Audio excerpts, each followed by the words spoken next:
Guys welcome back to my YouTube channel. स्वागत छ हजुरले मेरो एक न्यू भिडियोमा। एक्चुअली चाहिँ म अहिले जुन चाहिँ पानी दिन आएको होइन कि यहाँ चाहिँ भनेर चित्रकले बनाउनु भएको होइन।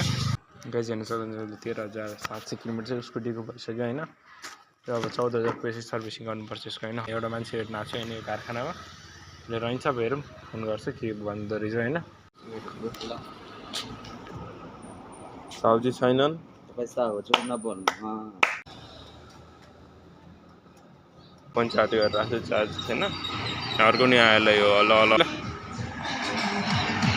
उज्यालो नेपाली पार्टी र अर्को उज्यालो नेपाली पार्टी पसलमा बस्दा बस्दा 5 भइसक्यो। अल्छी लागिसक्यो पुरै होइन। चुनाव भोलि बोथ दुइटै इच अदर अथवा टुगेदर हुँदैछ। अब होली जस्तो अब पहिला जस्तो रौनक म देखिँदैन होली पनि होइन। पहिला हामी बच्चा छँदा होली 2-3 दिन अगाडिबाट होलीको अर्कै हुन्थ्यो। रङ खेल्ने बच्चाहरू, पिचकारी हान्ने, लोला हान्ने, विचित्रको चुनाव हुन्छ आफ्नो नेपालमा चाहिँ।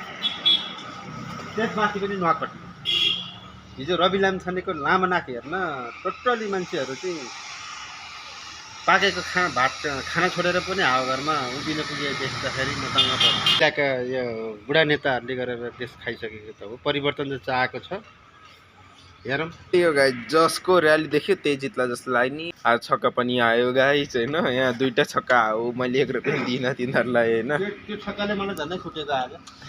मेरो घरको आँगनमा भेटेको तरकारी पसलको भाइले 10 रुपियाँ कति दियो, मैले नदिएँ भनेर रोक्न खोज्दाखेरि मलाई यस्तो गरे। यो निकालिसकिसक्यो जाली र यो पाइप होइन। अब साउन्ड हान्नु त पड्काउनु त।